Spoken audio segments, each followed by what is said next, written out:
Françoise, une question facile. Pourquoi est-ce qu'on a peur de la mort? Pourquoi est-ce que ce sujet est compliqué à aborder? Ça paraît évident, effectivement, la réponse, mais est-ce qu'il y a des ressorts psychologiques qu'on pourrait explorer? Alors, je ne sais pas s'il s'agit de... Je suis désolée, j'ai une bronchite, alors donc je risque d'être prise de canne de tout. Veuillez m'en excuser par avance. Je ne sais pas si c'est de l'ordre de ressorts psychiques qui voudraient dire que c'est du ressort individuel. Je pense que c'est une question du collectif. Hein. Le tabou, on voit très bien, enfin, il y a quand même un certain nombre d'études d'historiens et de sociologues qui expliquent que globalement, quand le couvercle du tabou de la sexualité s'est levé, dans les années 70, il est allé impacter la question de la mort.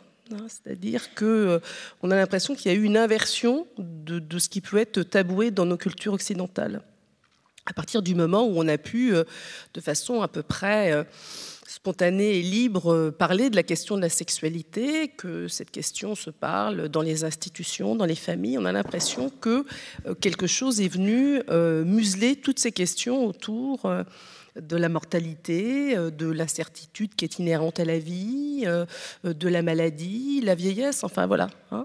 Et donc, voilà, je pense que c'est plus quelque chose de l'ordre d'une inversion de ce qui ne se dit pas dans une société, donc c'est un portage plus collectif qu'individuel, même si on sait très bien que le collectif est la somme des individus, mais que, comme diraient les mathématiciens, la somme d'un tout est toujours plus que la somme de ses parties. Voilà.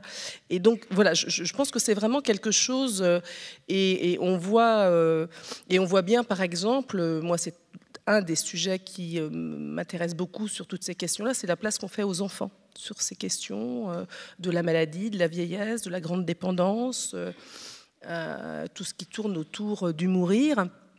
Et comment, de la même façon, alors que cet enfant est confronté quasiment au quotidien avec des images du mourir, de mort, de cadavres, de choses très violentes, quand, je dirais, le drame n'est pas un drame éloigné, que ça ne se passe pas en Syrie, que ça ne se passe pas en Libye, que ça ne se passe pas en Afghanistan. Et quand le drame, c'est le drame de quelque chose qui surgit à l'annonce, par exemple, d'une maladie grave dans la famille, à ce moment-là, l'enfant est à nouveau replacé dans une posture où l'enfant serait l'ignorance, l'innocence, où il faudrait le protéger de ce qui est potentiellement compliqué déjà, peut-être pas à accepter. C'est pas un mot que j'aime. Moi, je pense qu'on apprivoise toutes ces questions plutôt qu'on les accepte, parce que c'est pas un processus cognitif. Et on voit bien comment, à ce moment-là, on tient les enfants à l'écart de toutes ces questions-là.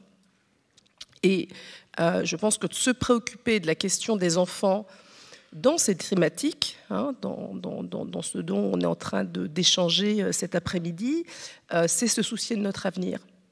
Voilà.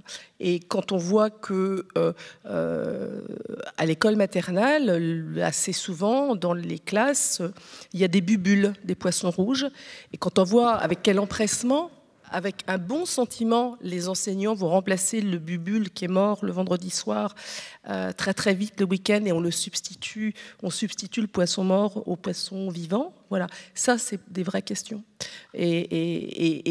Voilà, et donc c'est vrai que quand on travaille en soins palliatifs, comme le disait Sylvain Pourchet, on est dans une globalité qui dépasse la personne, puisqu'on s'occupe évidemment des proches, qu'on appelle parfois famille, qu'on appelle parfois voisins, et qui s'appellent tous aidants. Et très souvent, la question des enfants est un peu oubliée.